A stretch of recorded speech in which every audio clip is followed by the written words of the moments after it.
Hello, welcome pen friends. My name is Chris and I'm back with another video. And this time it's a pen related video because we're going to be talking about these little pocket size notebooks that come from Logandjotter. And this is a subscription service that I started. These are the three I have. So this is June, July, and August notebooks. But I wanted to share it with you, and I wanted to get kind of in depth about which pens that I have anyway that worked well with it, and just kind of generally tell you about it if you don't know about it. The way that I learned about this is that a lot of people were posting their beautiful covers of their little pocket notebooks on Instagram, and I hang out in Instagram a lot. I really love to see people's pictures, and so I thought, well, what is this? I'm seeing this all over, and people that have the neatest layouts and little knives and pocket pens and so forth, you know, we're doing their posts about it. But what it is, it's a monthly subscription service, and they send you the notebook. It comes in a little envelope like this. It comes, if you're in the United States, it comes in like a first class mail, and they do send overseas for a reasonable price too, and I will link you to their information on that so you can check that out according to where you are and everything. But for $5 you get a new little book each month, and they're really special because it's a different beautiful graphic cover each month. Or you can choose, there's another classic that's much simpler without the actual colored logos like this. It'll have their logo, and I don't have one of those to show you, unfortunately, because what I decided was right away was to go for the graphic one. But let's see, I know that my thoughts are scattered, but I wanted to make sure to. So it is the 3.5 by 5.5, which is the pocket size, which really got to me because I like now traveler's notebooks, and so they go right into my traveler's notebooks real easily. You get a choice. What I have ordered is the dot grid, because I love that, and I can use it either for writing, drawing, making boxes, and so forth, like bullet journaling. But there's also, comes three ways. It comes graph, which would be the squares, you know, like graph paper, like back in the day in school. Dot graph, which is this, what I showed you, and also blank. So you get to choose all that when you sign up. And you can choose, you can have one like this that's the graphic, and then you can have, or you can have the classic, or you can have one of each, you know, and then at their site you'll be able to find out more about that, your exact pricing for what you order. But I pay $5 a month, and it's just automatic, and you get to look forward to a new pretty notebook every month. So gosh, you'd think I'd be able to stay on track here. What I've done is I've got some comparables so that maybe you're familiar with field notes, or maybe you've written like I have in a Goulet. This has the Tomoe River paper in it with the dot grid. And then this one I didn't do pen tests in because this is a Yubi, and I did this before, so you could kind of reference back. I'll link back to my other video. This is a brand new one, so I didn't really want to write in it. And then this is Word, the Word book, and this is lined, but I did do pen tests, and so that we could compare. So let's go ahead and pull out the one that I did the tests on, which is this one. This is the August one. And inside, I should say, inside each book, there's some facts inside here. There's places to write your name and your phone number and the date you started with the book, and kind of a little summary. Like I tend to do gratitude journals in these, so I might put in here what I'd written if this was, you know, the date, start and finish, and that it was my gratitude. But down here it has some weather, some old-fashioned weather, red sky at night, no rain, clear skies ahead, that kind of thing. You know, there's something each time. And then in the end, there's the ruler. Let's see, I didn't show you that. There's the ruler along the side here, which is very handy for lots of things that you might do. And then in the back, and I've got my pen test there, it gives you the date this was issued. Because that's the other thing. The thing is that they make the number they need to make. And it's limited edition, so that's it. And what got me started was they had one with a Day of the Dead, like guitar. It was this beautiful teal with this awesome guitar on it. And when I missed that one, that was when I told myself, oh, stop this, you know, get in there, because I wanted that so badly. It was so beautiful. It made me think of all the beautiful things we see here in South Texas for the Day of the Dead. You know, it had that beautiful guitar with the, I think you know what I mean. It's kind of a theme like you'd see around the Day of the Dead or Halloween or whatever, but it was gorgeous. And I missed that one, so never again. I said, I'm going to get this. But anyway, it's got, you know, places to write here, and it's got some more information and encouragement about writing down your own stories, things like that. And people really do. They really use the hashtag logandjotter, and they tag logandjotter. So, you know, you can see what other people are doing with their notebooks and their beautiful pictures too. So they're made in the United States. And let's go ahead and start looking at the pen test here. So I started out with my Wing Sung 3008 with a Lamy fine nib. But that's got, let's see what that has in it. I don't dare just guess because I should have memorized that. We have to understand that specifically what ink you're using makes a big difference. So that's Iroshizuku Yamabudo, and that did kind of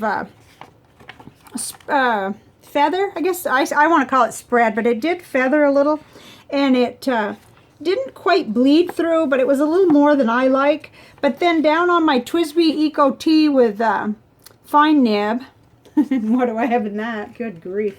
I've just loaded, I've just put ink in some of these. That's the reason why I'm fumbling like this, because I haven't yet memorized what I have in my latest. So that, I just put that in August 4th, was Pilot Iroshizuku Konpeki. So we do need to be specific when we're talking about ink, because that was just fine. That didn't bother me at all. And then the Kaweco Ice Sport with a medium nib, that feathered like crazy. And it kind of not quite bleed through, but a little more than what I like for something like this. But that was Noodler's Navajo Turquoise. Boy, I'm just rusty today. And then my Genhao Shark with the fine nib, no problems at all. Let's see what I have in that. Oh boy, it's like the home of a mad scientist today. That was Bunga Box Hatsukoi. Okay, so just to be specific, because I don't want to sit here and say this, you know, this bleeds with fine nibs or this doesn't bleed with, you know, I have to be very specific. Then the Heinz Blue Storm with Robert Oster Lake of Fire, no problem there with that fine nib. So I started to get the idea that generally speaking, a fine nib or an extra fine nib was going to be good. And that's what I found to be true so far. But, you know, I know we have to be very specific because there may be a medium nib that won't do this feathering. So I don't want to be, you know, hard on the notebook. I love these notebooks. But really the only trouble I had were these two. Were the Wing Sung 3008 with the Lamy fine nib and the Kaweco Ice Sport with the medium nib. I don't see much else going on, although the Moonman Mini, that did feather. I mean, I can see that. And that was Diamine Aqua Lagoon, one of my favorite inks. But then I found that the Traveler's pen, the little brass pen, with a black cartridge in it, was great. And we're going to see in a minute when we compare to those other notebooks, because this is the Logandjotter, but I wrote in the other notebooks too. That was great, and that was a nice black ink and a pocket pen, so I thought that was cool. And then I just threw in, for the heck of it, the Pilot Precise 7. That bleeds through a lot of my older paper notebooks, but it didn't bleed. And that's just what's around here somewhere. I guess I threw it down. I can't quite see where I put it. Huh, I had it right here. But anyway, as usual, I found that there was a mixed result there, and I'd want to select. I'd want to use my last page as a pen test, and I'd want to decide, because I'm a little picky about a lot of ghosting or bleed through. I don't like it all, but ghosting I don't mind, you know. But let's go ahead and just kind of do some comparisons. Oh, and this is the sticker that came with this one, which was really cool. I love this one with the airplane on it. It made me think of my great uncle that I inherited that pen from. And let's see, the first one that I got, which I think was this one, came with the little pressure pad page marker thing. So that's really neat. Okay, so we'll just put those aside and look at some of these others. What I did find was, just to kind of summarize, I found the most similarity between the Word notebooks, and that is wordnotebooks.com, and yet not exactly, but I did see that there was a lot of similarity there. Let me go ahead and turn the pages. I did the same, let's see, I did the same pen test right down through on this so you could see. And I was finding pretty much the same things. You know, that Kaweco didn't, that went right through. There's the Kaweco there, and so did the Wing Sung with that particular ink, that Yamabudo. And so you'll have to do your own tests, and you'll have your own idea of how much show through or ghosting or bleed through that you can stand. So that's very highly personal. But what I found was that I don't mind at all on the fine nibs, other than maybe the Moonman Mini, that's a wet nib now. So that did kind of bleed through a little. But my the other ones, my Heinz Blue Storm, that's that custom pen that I have, that did real good with the Robert Oster Lake of Fire. The Shark pen was excellent. That didn't bleed through. You know, you're going to have a little bit of what I would call shadow or ghosting, and that's no problem at all. I mean, that doesn't bother me. So I found that the Logandjotter compares best to this book, in my opinion, and that's just my opinion with my inks and pens. Field notes, we kind of all know that it's kind of a losing battle with this, unless somebody knows something that I don't. I didn't have good luck at all, even with my most fine, like the Heinz, the Blue Storm there, that's a fine nib, and that bled through. So anyway, I just kind of took that out of the running because that just doesn't compare. Then this isn't fair because this is a Goulet notebook, and it's Tomoe River paper with a dot grid. And I used this up over the last month and a half or so, or 2 months, for a gratitude journal. And so we have to flip back onto where I wrote to see, but you can use anything in this one. You can use a broad nib even, but none of these bled through or even really shadowed through, because that's where my writing is, and I can almost see the Kaweco, but not so much, just a little tiny bit of ghosting there. So this isn't really fair, because if you got Tomoe River paper, you can't compare that to any other kind of paper, in my opinion. And then I didn't write in this one. This one I know bleeds through quite a bit. But if I remember right, this is the little Yubi notebook from Target that's extremely economical. You get three for $2.99 if I'm remembering right. And on their website, sometimes they have it for even cheaper, just really inexpensive. But if I remember right, the fine nibs were what worked, and so it was real good paper in terms of for such cheap paper. Anyway, and that's not really my purpose. Is not to you know, review all these notebooks, but just to give you an idea how they compare, because they're really good, but you're going to have to be picky and choosy about which inks and nibs that you use on it, depending on how much tolerance you have for the ghosting and the bleed through and that kind of thing. But I love these, and every month it's a new beautiful design. This was a really cool one too, because if you see how it is, then you flip it, and so you could choose which side you wanted to be your front. Oh, and another feature on this, like this is the front of this one. If you're going to carry it in your pocket, either your front shirt pocket or your butt pocket, your jeans, this shows out. The little logo, see how that is? It's flipped. So isn't that nice? I like it. Anyway, I'm crazy about them, and I'm happy that I'm part of this subscription service. This is the only other one other than the ink journal subscription that I do. And I just thought I'd like to show it, show you what it's all about. in case you didn't know. I know there's a couple people that I do know already get the Log and Jotter who are here on my channel. So yeah, it's a new color combination each month. The paper is nice. It's definitely not field notes. It's lots better than that. And it's 40 pages in each book, and they put a new challenge and information inside. Let's see, we didn't get in this one, did we? A little bit of information about baseball and that kind of thing, and encouraging you to write and to record and tag and everything on their hashtag and stuff. And then, oh, here, they even went so far as to keep that other flip side correct, so that you could, if you decided you like this side better. Actually, I think I like this better. It looks really old-fashioned and pretty. So that's the thing about it. You can't order them after. You have to be subscribed to get them. So, and then inside this one was Morse code, little icons, and a place to write, and always the little ruler. And then the back, let's see, inspiration. Oh, this was their 1-year anniversary. So this was the July one, July 2018, and it talks about 1 year ago we set out on our first flight with all the anxiety and excitement that came with shipping out our very first set of notebooks.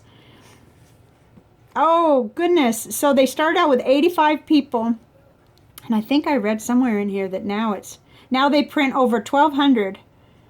Isn't that something? Entrepreneurs, that's what they are. So it's a lot of fun. So I think that about covers it. But if you have questions, or you want me to put a pen, a certain type of pen to the test in one of these, I'd be happy to do that. This is the one I'm going to use first, and I think it'll be a gratitude journal. I've still got room here, so if you do have questions, leave them in the comments, and I'll see if I can test it out for you. And we have a crystal today. So we have this crystal here, and this is Tree Agate. Let's see, green tree agate is what the lady at the crystal store called it. And they do look different. She told me that pretty much all the stones can look so different, but this is the one that I found. And I was going to just read a little bit about it. Let's see. Okay, it said this information I found at healingcrystals.com, where you can order all kinds of crystals. And it said, considered to be a talisman in some parts of India, tree agate is a stone of inner peace. Gentle tree agate calms nerves and can be combined with clear quartz to deepen meditation and prayer. Tree agate brings our focus to the oneness of us all, dissolving egoism and arrogance. Use tree agate to ease relationship problems with children. Tree agate is a highly supportive stone that boosts the immune system and regulates the balance of water in the body. Tree agate helps clear energy blockage in the energy channels to allow for a greater flow of this energy throughout the body. There's a lot more here. It talks about opening up your flow of abundance and prosperity, which is cool. And anytime you see green, that usually is an indicator of abundance. Having a deep connection to nature, tree agate can assist those involved with conservation projects. Tree agate is a healer of geopathic stress by emitting its calming, centering energies into the environment. Wonderful, wonderful, wonderful. You may want to look this up yourself if you're interested, because there's so much more here that it talks about. But I thought I'd show it. I took a little trip to the, we only have one now in our town. The main one I used to go to closed down, but the little place that I'm coming to love even more and more, Solomon's Mine in Corpus Christi, is still open. So that's where I found this and a few others. So I finally have a few other new crystals to share with you, and we don't have to keep reinventing the wheel here. But these are the Log and Jotters, and you can, I will link to what their Instagram is and their website, so in case you're interested.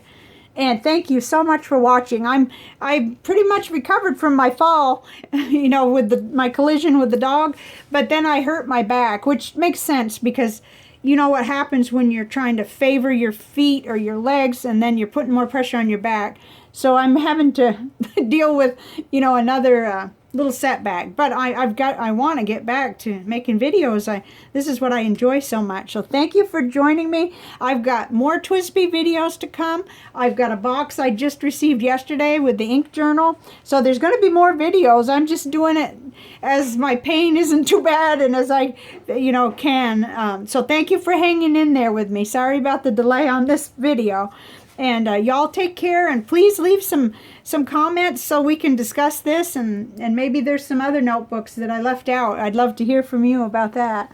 So I'll talk to you later. Bye now.